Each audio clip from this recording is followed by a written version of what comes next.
Right now, somewhere in the world, an egg is hatching. A tiny beak taps through the shell. A wet, fuzzy chick stumbles into the light. This happens every single day, billions of times a year. It feels ordinary, almost boring, but half of these chicks are about to die. Not from disease, not by accident, on purpose. Within hours of being born, you've eaten eggs your whole life. You've probably never asked what happened to the other half of the birds that made them possible. Most people assume male chickens just grow up to become chicken meat, that the rooster becomes your dinner and the hen becomes your breakfast.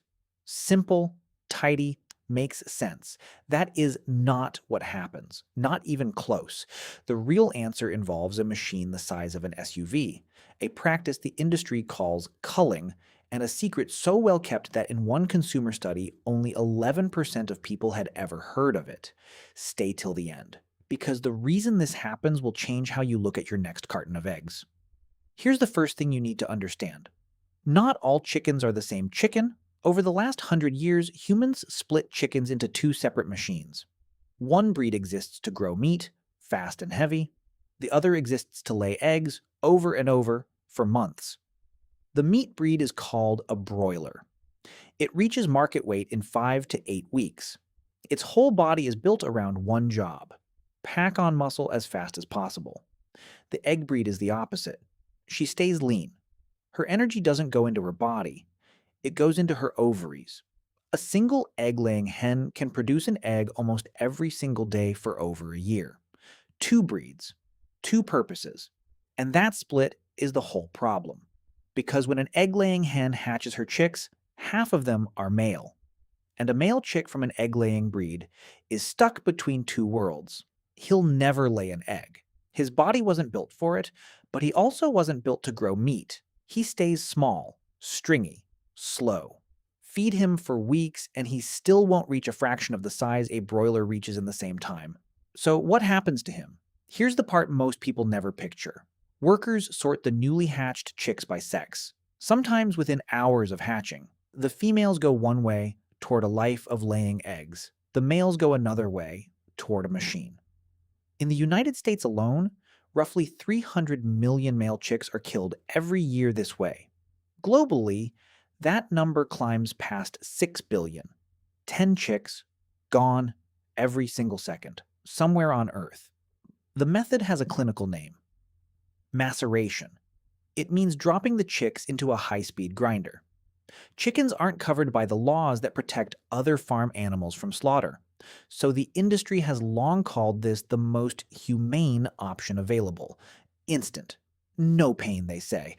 But here's what's fascinating and unsettling.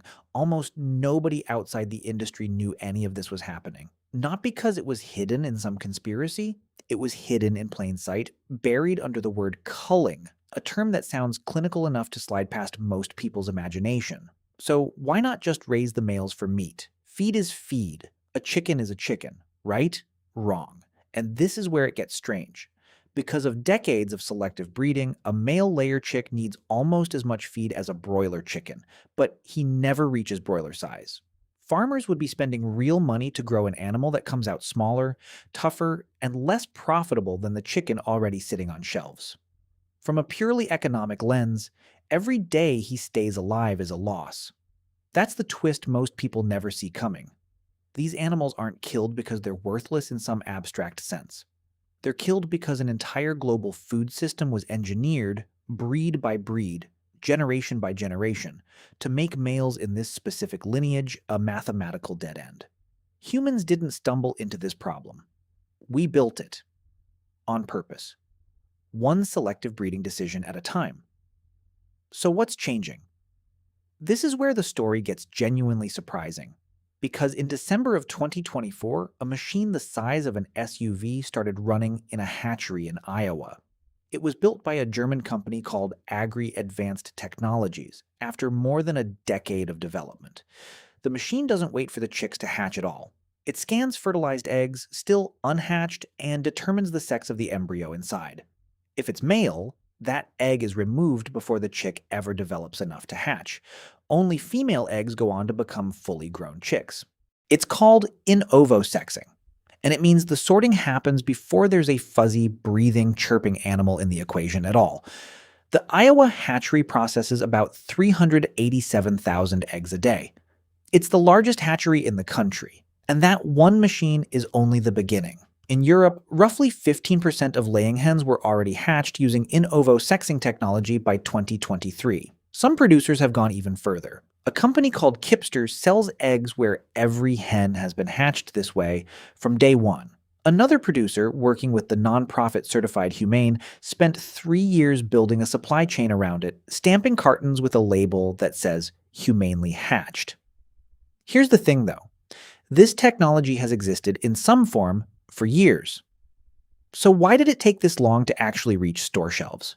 Because for decades, there was simply no financial reason to change. The old system worked cheaply at massive scale, invisible to the customer buying the carton. It took public awareness, consumer pressure, and years of engineering to make the alternative cheap enough to compete. Which brings us to you. Every carton of eggs you've ever bought was, until very recently, connected to this exact chain of events. Not because you did anything wrong, because you were never shown the chain at all. You didn't choose this system. You inherited it, the same way you inherited 1,000 other invisible systems that quietly built the world you live in. The gas in your car, the seams in your clothes, the parts in your phone.